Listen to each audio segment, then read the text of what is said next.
Good morning and welcome to Gospel Greetings number 32 as we continue exploring the Gospel of John. You'll remember that last week we talked about the Word became flesh and coming to dwell among us, full of grace and truth. We talked about how Jesus became flesh and blood and moved into the neighborhood. He was full of grace and truth. Today we're going to expand on these thoughts on the grace that came through Jesus in John 1:16, and it says, "For from his fullness we have all received grace upon grace." Last week we saw that Jesus came full of grace and truth. Now we will see that from this fullness we have all received one grace, one blessing, one favor upon another. This word fullness is pleroma. It means replete, like a warship, fully loaded with provisions, sailors, soldiers, ammo, etc. In modern day terms, we'd say loaded for bear. You see, God was pleased to have all his fullness dwell in Jesus, says Ephesians and Colossians. Then, by his grace, he pours forth this fullness like an ever-flowing fountain to each one of us.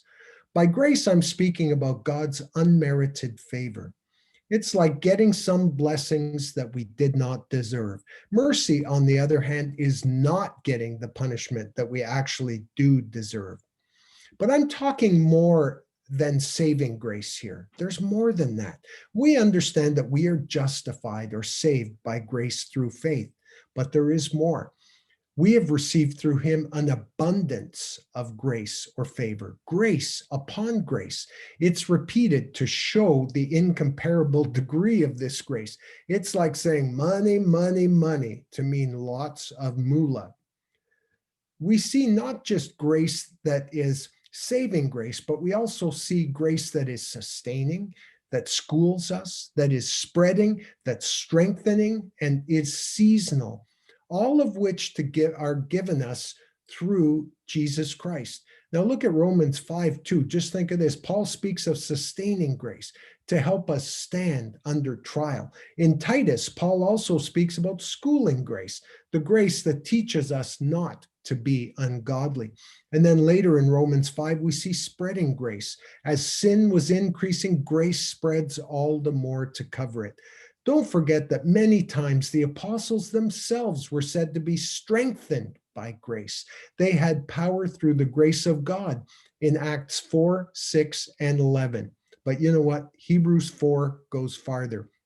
It talks about seasonal grace or grace to help us in our time of need. You see, anytime we blow it, we lose our temper, do a cash deal, fall to temptation, we have not at that moment appropriated the strengthening, sustaining grace of God. Hebrews calls it falling short of the grace of God. So today, are you facing trials? Sure you are. Do you need this strengthening, helping grace of God so that you don't fall short? Yes, I certainly do. Well, Hebrews 4 has a promise for you. It tells you in verse 16 that you can approach the throne of grace with confidence so that you may obtain mercy and find grace to help you in your time of need. Today, you can go to the throne of grace and you will find grace to strengthen you in your hour of need. You can claim this promise today. You can claim it for yourself. Be blessed.